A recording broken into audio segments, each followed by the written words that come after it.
Computing की दुनिया में ना एक बहुत बड़ा बदलाव आ रहा है। एक ऐसी टेक्नोलॉजी जो सर्वर के बॉक्स को तोड़ रही है और डेटा सेंटर के लिए एक बिल्कुल नया मॉड्यूलर आर्किटेक्चर बना रही है।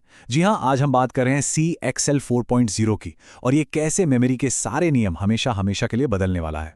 जरा 2026 के बारे में सोचिए। हमारे पास इतने तेज प्रोसेसर्स हैं जितने पहले कभी नहीं थे। लेकिन ये पावरफुल मशीनें एक अनदेखी दीवार से टकरा रही हैं। और ये दीवार है हमारे पुराने बंधे हुए सिस्टम आर्किटेक्चर की, जो आज की ज़रूरतों के सामने बिल्कुल नाकाफी है। और यहीं पर ना एक बहुत ही अजीब सी बात सामने आती है। एक तरफ हमारे पास Zen 6 और Nova Lake S जैसे CPUs हैं, जिनमें 288 MB तक का विशाल कैश है, मतलब इनोवेशन अपनी चरम सीमा पर है। और दूसरी तरफ AI की वजह से मेमोरी की इतनी ज़्यादा डिमांड है कि मार्केट में उसकी भारी कमी हो गई है और कीमतें आसमान छू रही हैं। एक्सपर्ट्स इस प्रॉब्लम को कुछ ऐसे समझाते हैं। आसान भाषा में इसका मतलब ये है कि आपका प्रोसेसर तो सुपर फास्ट है, काम करने के लिए तैयार है, लेकिन उसको जो डेटा चाहिए वो उस तक पहुंचने में बहुत ज्यादा देर लगा रहा है। और बस यही फासला, यही देरी सारी तरक्की पर ब्रेक लगा रही है। तो चलिए इस मेमोरी वॉल को जरा और करीब से देखते हैं। आखिर ये है क्या, और आज के कंप्यूटिंग वर्ल्ड के लिए ये इतनी बड़ी चुनौती क्यों बन गई है? तो सीधी सी बात ये है, प्रोसेसर तेजी से डेटा मांग रहा है, लेकिन मेमोरी उसे उतनी तेजी से डेटा दे नहीं पा रही। ये कुछ ऐसा है जैसे आपके पास एक फॉर्मूला 1 कार तो है, लेकिन उसमें पेट्रोल ही बहुत धीरे धीरे भरा जा रहा हो। और जानते हैं इसका असर कहां पड़ रहा है? सीधा हमारी जेब पर। जरा इस स्लाइड को देखिए। AI बूम की वजह से ज्यादातर DRAM चिप्स डेटा सेंटर्स खरीद रहे हैं, जिसकी वजह से आम लोगों के लिए DDR5 मेमोरी की कीमतें 2024 के मुकाबले 3 गुना तक बढ़ सकती हैं। तो सवाल यह है कि हम इस सिचुएशन में फंसे कैसे? जवाब छिपा है हमारे कंप्यूटर के पुराने डिजाइन में, जहां हर चीज एक बॉक्स के अंदर एक दूसरे से कसकर बंधी हुई है। अब ये देखिए कि स्पीड का ये जो अंतर है वो कितना कितना ज्यादा है।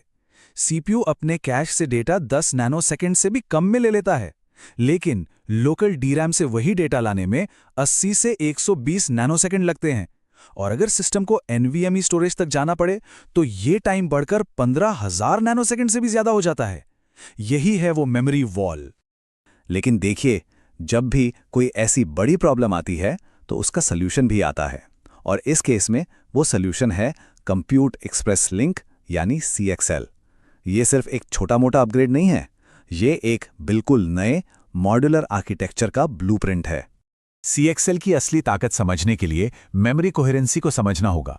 इसका सीधा सा मतलब है कि सिस्टम में बैठा हर कोई, चाहे वो CPU हो या GPU हो, मेमोरी के एक ही बिल्कुल ताज़ा वर्जन को देख रहा है। मतलब सब एक ही पन्ने पर हैं।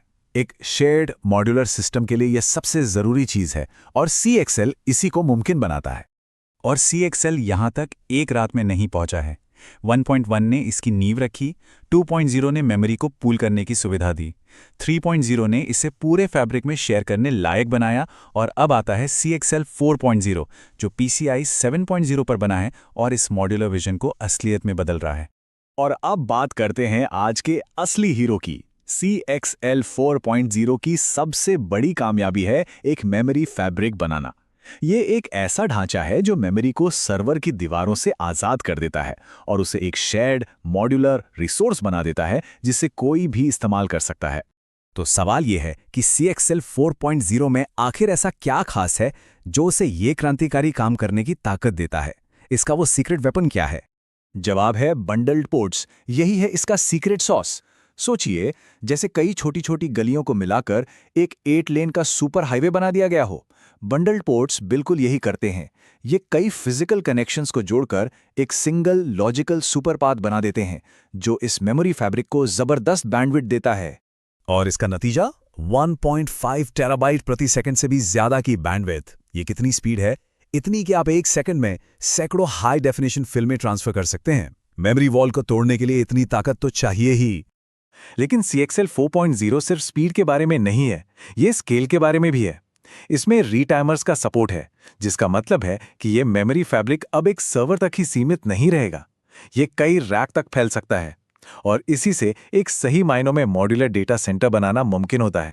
तो इस नए मॉड्यूलर मल्टी रैक आर्किटेक्चर का सबसे बड़ा फायदा किसे मिलेगा?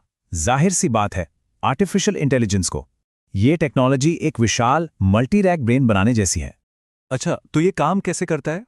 देखिए, ये कई रैक में फैला एक बहुत बड़ा एक जैसा मेमोरी पूल बना देता है। इस मॉड्यूलर सिस्टम में एआई मॉडल के सबसे जरूरी हिस्से, जिन्हें हॉट लेयर्स कहते हैं, वो सबसे तेज जीपीयू मेमोरी में रहते हैं, जबकि जो बड़े बड़े कॉन्टेक्स्ट विंडोज हैं, यानी केवी कैश, उन्हें इस नए वार्म सीएक्सएल मेमोरी टियर में स्टोर किया जा सकता है। ये चार्ट इसे बहुत अच्छे से दिखाता है। सबसे तेज और जरूरी काम जीपीयू वीरैम में, उससे थोड़ा कम जरूरी काम सीएक्सएल पूल्ड मेमोरी में, और बाकी सब कुछ एनवीएमई स्टोरेज में। यह मेमोरी का एक बहुत ही कुशल मैनेजमेंट है, जो इस नए मॉड्यूलर आर्किटेक्चर की वजह से ही संभव हुआ है।